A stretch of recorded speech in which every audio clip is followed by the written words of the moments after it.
안녕하십니까. 5급 배정한자풀이 10번째 시간입니다. 사실 열이라는 것은요, 수의 완전수죠.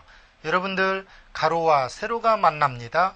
즉 하늘과 땅과 우주가 만납니다. 수의 개념입니다. 한 다발이라는 어떤 일에서 출발한 것이 수의 개념에서 끝났다고 정지선을 가리킵니다. 10번째는요, 그런 의미죠. 여러분들은 바로 실력을 10분 발휘하십시오. 네, 10분 발휘하라니까 저 학생 10분 동안만 열심히 해야지 그럽니다. 여기서 10분이라는 것은 100%를 얘기하는 거죠. 한자 속으로 같이 가보겠습니다. 수커둥자입니다. 암컷과 수컷이 있다면 과연 뭐라고 얘기할까요? 수커둥자입니다. 그런데 이 수커둥자가요, 잘못 이야기해서 남성, 여성의 수컷인 줄 오해하는 사람이 있어요. 사실 그런 뜻도 있지만요, 자세히 보니까 이런 자가 있습니다. 이것은 팔꿈치, 날개쪽지를 나타내는 괭자입니다. 즉 날개쪽지가 힘이 센 새가 그것이 수컷이었다는 데서 얘기 나오는 거죠. 그래서 영웅 그러면 뭐예요? 영웅 그러니까 모든 것이 남자만 영웅입니까? 그런 건 아니죠. 팔꿈치가 힘이 세고 위험이 있는 기세를 보이는 새, 그처럼 그런 것은 동물의 수컷이었다 해서 수컷웅자라는 뜻이지 이것 자체가 남자를 얘기하는 건 아닙니다. 다음 웅지라는 응용 단어를 보니까요, 웅대한 뜻 또는 장한 포부입니다. 이걸 수컷의 뜻이다 이렇게 보면 안 되겠죠. 영웅 그러면요, 꽃뿌리 영자의 수컷웅, 바로 여러분들이 영웅이죠. 재능과 지혜가 비범해서 대중을 영도하고 세상을 경륜할 만한 사람을 영웅이라고 합니다. 여러분들은요, 바로 영웅입니다. 네, 영재는 되지 마십시오. 영구의 재질이 있으면 안 되겠죠. 영웅이 되십시오. 왜요? 웅자가요, 날개쪽지, 즉 팔꿈치에 힘이 있다는 거예요. 남자가 여자를 왜 왼손으로 감쌉니까? 아무 쪽으로나 감싼다고요? 그러지 마십시오. 왼쪽으로 감쌉니다. 오른손으로 상대방을 배려해주고 여자를 공격하는 것을 막아주기 위해서 왼쪽으로 안아주죠. 왼쪽으로 어깨동무를 합니다. 여러분, 그 이유는요, 팔꿈치, 즉 수컷웅자에서 나온 것처럼 팔꿈치가 힘이 센 새도 수컷웅이 되고 영웅이 됩니다. 여러분은요, 그보다 더 배려가 있고 힘이 센 남자니까요, 또는 여자니까 여러분들은 영웅이 될 만하다는 얘기죠. 다음 글자 같이 보겠습니다. 으뜸원자입니다. 네, 으뜸이라는 말은요, 아무리 들어도 실증이 나질 않습니다. 같이 볼까요? 으뜸이라는 자는 하늘과 땅이라는 뜻도 있고요, 또 윗상의 옛날 글자입니다. 윗상이 이렇게 생겼거든요. 그것을 옛날에는 이렇게 두이자처럼 썼어요. 그래서 이걸 윗상이라고 그러고요. 그 밑에 뭡니까? 사람이죠. 즉 사람의 머리를 가리켜서, 사람이 걷고 있고 사람의 윗부분, 즉 머리를 가리켜서 으뜸이다, 처음이다, 우두머리다 라는 뜻을 나타냈다는 얘기죠. 야, 원기 그러면 만물의 근본이 되는 힘, 심신의 기운을 원기라고 그러고요. 원기 회복할 때 하는 자겠죠. 원수 그러면 한 나라의 최고 통치권을 가진 사람을 원수라고 그럽니다. 이때 만약에 이 으뜸 원자를 안 쓰고요, 원망할 원수수를 쓰면 원망하는 원수를 원수라고 합니다. 동음 이체자란 얘기죠. 여러분은 원수는 될 망정 원수는 되지 마십시오.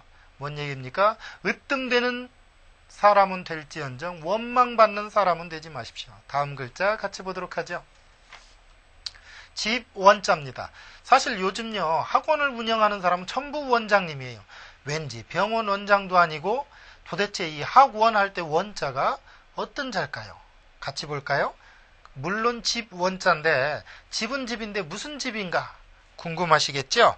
본래는요, 언덕처럼 높고 완전하고 튼튼한 집을, 그런 것을 의미했어요. 그래서 이걸 커다란 집을 나타낼 때 원이라고 그러고요, 또는 관청을 나타낼 때 그랬습니다. 왜요? 언덕처럼 완전하게 담이 둘러서 있는 커다란 집, 그것이 집원자예요. 그러니까 이 집원자 들어가면 왠지 좀 권위적이죠. 학원, 병원, 또 예를 들면서 양로원 할 때 그런 글자입니다.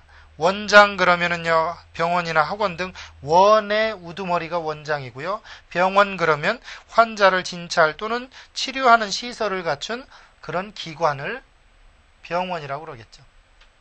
이처럼요, 집은 집인데 울타리가 쳐져 있고 좀 커다란 집을 집 원자를 넣는다는 거죠. 관청 같은 거요. 그러니까 집은 집이라도 여러 가지 다른 의미가 있는 겁니다. 집가, 집옥, 집실, 집원 또는 집헌자도 있습니다. 야, 그건 다음에 보기로 하고요. 야, 다음 글자 같이 보도록 하죠. 근본 원자입니다. 과연 어떻게 만들어졌을까요? 같이 볼까요? 이렇게 언덕 밑에 있는 샘천, 샘물이 흘러가는 것이 언덕원이었다 해서 언덕원이라고 하고요. 또 그 언덕 밑에 샘물이 있어서 이것이 샘물의 근원이다 해서 근원원이라고도 합니다. 이게 언덕원이라는 뜻 외에도 근원원이라는 자가 있다는 걸 꼭 기억을 해 두십시오. 나중에 보면 이 앞에 삼수변이 붙어서 정말 근원원자도 있습니다. 그러나 이것도 언덕원, 근원원이라는 뜻이 있습니다. 원산 하면은 뭡니까?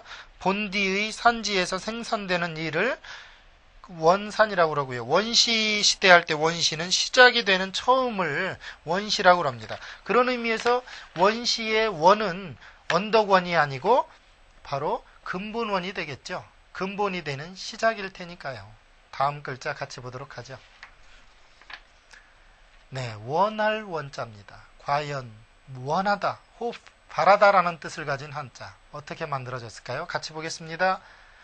근본 원자에다가 언덕원이라고도 배웠고 근본원이라고 하는 자에다가 머리열을 붙여놨습니다. 무슨 얘기입니까?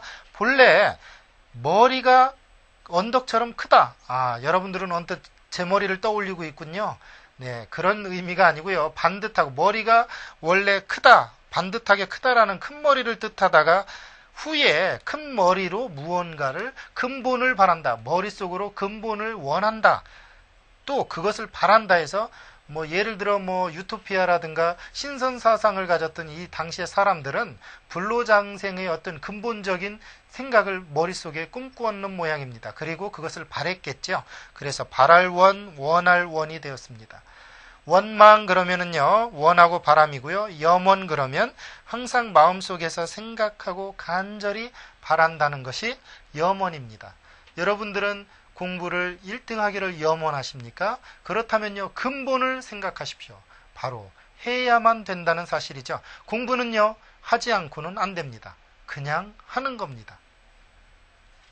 자, 다음 글자를 보니까요, 자리 위자라는 글자네요. 탁 보아도 알 수 있습니다. 같이 볼까요? 탁 봅니다. 사람이 서 있는 곳이 그 사람의 자리죠. 당연하죠. 옛날 임금님 앞에 쭉 늘어서 있을 때 그 사람이 서 있는 자리가 그 사람의 위치입니다.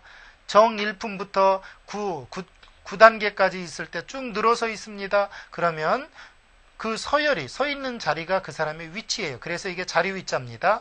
품위 하면은요, 어떤 물품의 질적 수준이 품위입니다. 그 다음 순위 하면은요, 순서를 나타내는 위치나 어떤 지위를 바로 순위라고 그러겠죠. 이처럼요, 한자는 만들어질 때 틀림없이 논리적이고 과학적이면서도 동시에 이야기, 거리를 가지고 만들어집니다. 그것이 강의자전이나 수많은 설문해자라는 책에 수백 자밖에 되지는 않지만 언어 전달에 있어서 충분한 뜻을 가집니다. 또 다른 언어 속으로 같이 가볼까요? 이번에는 위대하다 할 때 쓰는 클 위자입니다. 대한민국 할 때도 옆에 붙는 자죠. 같이 볼까요? 사람인 옆에 다룬 가죽 위자예요. 즉 이게 가죽이고요. 윗발 아랫발로 이것을 짓이기면서 가죽을 다루는 겁니다. 즉 사람 중에서 다룬 가죽처럼 좀 유하고 그러면서도 다른 사람과 차별화된 그러한 사람은 뛰어난 사람이다 해서 뛰어날 위 또는 위대할 위 또는 그 사람은 굉장히 큰 사람이다 해서 클 위입니다. 위인 그러면 굉장히 훌륭한 사람을 위인이라고 그러고요. 위업하면 뛰어난 업적을 위업이라고 하겠죠. 이때 이것을 클 위라고도 하지만 위대할 위라는 뜻이 더 강하다는 걸 기억해 두십시오. 크다라는 건 부피가 크든 또는 어떤 모양이 크든 크다라는 자는 큰 대로 더 많이 쓰이죠. 이때 이것은 위대하다. 그런 의미로 더 많이 쓰인다는 것 기억해 주시기 바라겠습니다. 다음 글자 같이 보겠습니다. 써이라는 글자죠. 뭐뭐 함으로써 할 때 쓰는 글자입니다. 우리가 이걸 수단이나 도구를 유치하는 우리는 전치사라고도 하고 이것을 그렇게 표현하기도 하는데 그런 것이 중요한 게 아니고 이 글자의 어원을 보면 여러분이 좀 이해될 수 있는 성질의 것입니다. 같이 볼까요? 써이.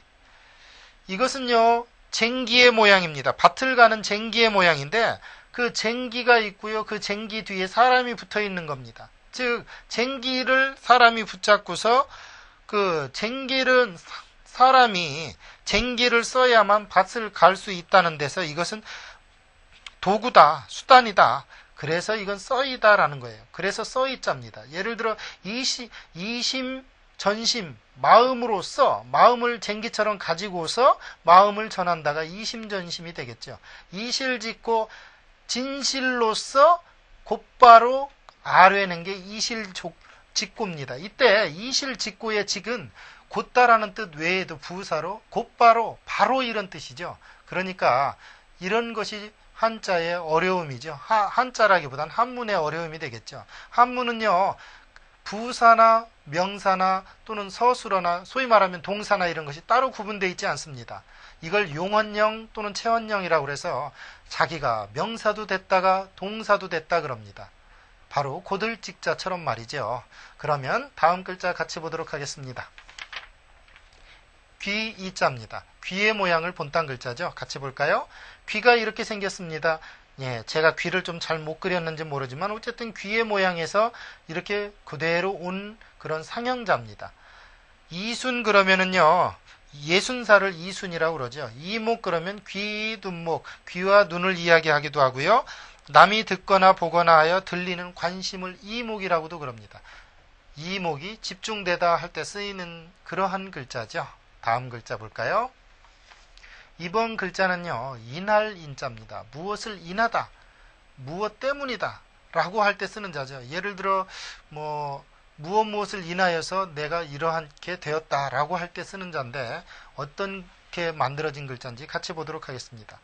이 에우리자 안에 큰 대자죠. 그런데 이게 꼭 에우리자 안에 큰 대라고 보면 안 되고요. 이렇게 돗자리에 그 안에 있는 어떠한 무늬를 그린 자로서 뒤에 원인이다 또는 그것으로 말미암다라고 사용됐습니다. 즉 돗자리나 이부자리의 어떤 모양자처럼 그것을 인하여서 사람이 덮고 잔다. 그것으로 말미암아서 사람이 좀 따뜻하게 지낼 수 있다 해서 말미암을 인 또는 인할 인 이렇게 된 겁니다. 인과 그러면요, 원인과 결과를 이야기하고요. 원인 그러면 무슨 이야기입니까? 어떤 사실의 근본인 까닭을 바로 원인이라고 그러겠죠. 바로 근본 원자니까요. 근본된 이유니까요. 다음 글자 같이 보도록 할까요? 맡기림자입니다. 무엇을 맡긴다, 또 맡는다 라는 거 말할 때 쓰는 글자죠. 같이 볼까요? 사람인 옆에 북방임자입니다. 그런데 이 북방임자를 자세히 보면 사람이 서 있으면서 짐을 등에 짊어지고 있는 그런 글자입니다. 즉 사람이 등에 무엇을 짊어진다. 즉 사람은 살아갈 어떠한 짐을, 자기 짐을 짊어진다는 데서 자기 제각각 맡은 바가 있다. 맡길 임자입니다. 그래서 누구라도 자기가 타고난 맡은 바가 있겠죠. 임기 그러면은요, 임무를 맡아보는 기간을 이야기하고요.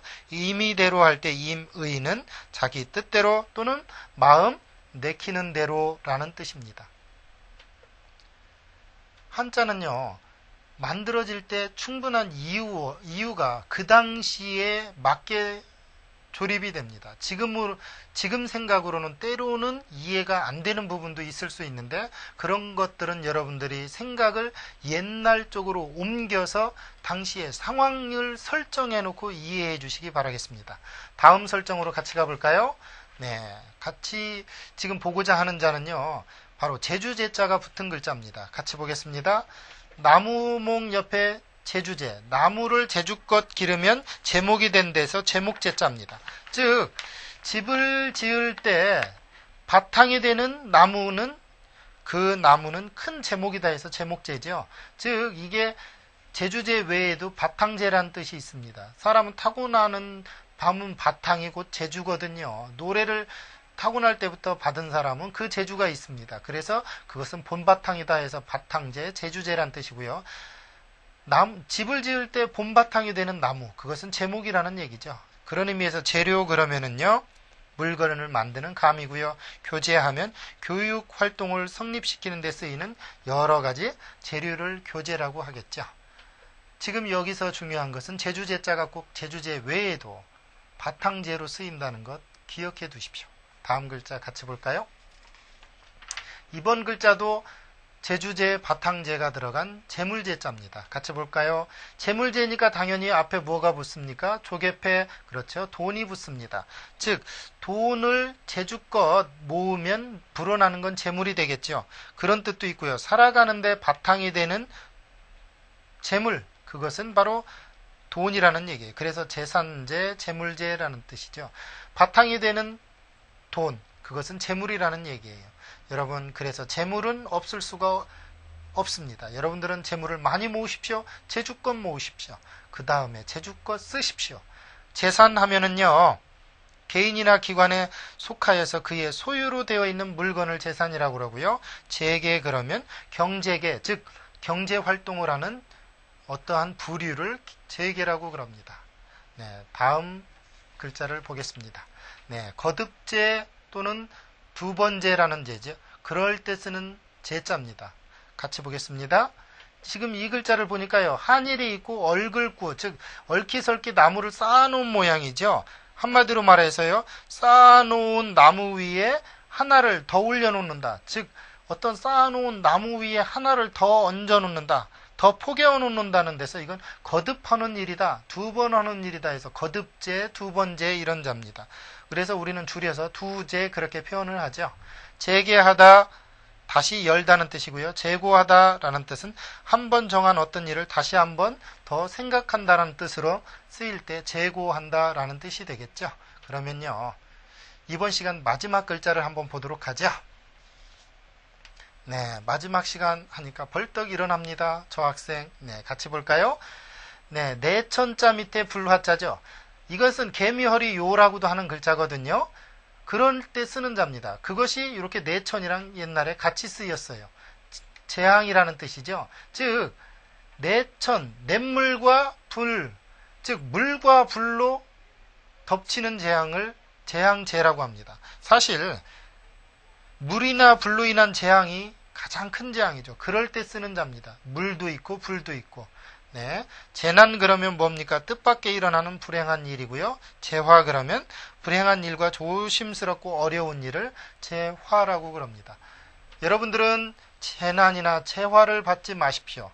물과 불은 여러분 주위에서 멀리 하십시오. 이때 물과 불이 단순한 자연적인 겁니까? 아니죠. 바로 여러분들의 노력을 얘기하는 겁니다. 여러분들은요, 노력함으로 인해서 재난을 멀리 하십시오. 그리고요, 열심히 하십시오. 정말 열심히 해서요, 여러분들에게 훌륭한 비전이 있는 학생들이 되십시오. 그럴 때 여러분들에게 무엇이 다가갑니까? 미래가 열립니다. 그러면 또 다른 미래를 다음 시간에 여러분과 같이 나누어 보기로 하고요. 오늘은 여기까지입니다. 감사합니다.